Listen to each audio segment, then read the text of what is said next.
सरकारने थोडं मागं पुढे केलं ना तर काय करतील भरोसा नाही. हो, अर्धे लोक मुंबईत आहेत त्यावेळेस.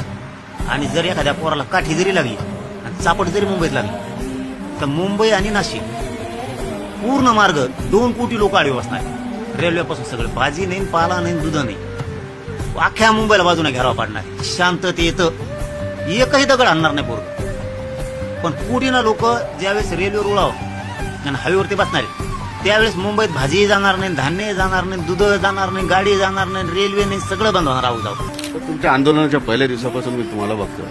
आता तुम्ही थोडंसं शांत, संयमी आणि रणनीती घेऊन आंदोलन पुढे घेऊन जाता. हा बदल झालेला नक्की तुम्हाला वाटतं? समाजले रागे काम करताना विचारपूर्वक करायला लागतं. मला असं मोगम बराळ्याच्या दवाखान्यात नेल्यासारखं लोकांसारखं बोलून नाही चालत. समाज लय मोठा आहे माझा आणि ज्यावेळेस त्याचं लेकरं म्हणून आपण पुढे होऊन काम करतो ना त्यावेळेस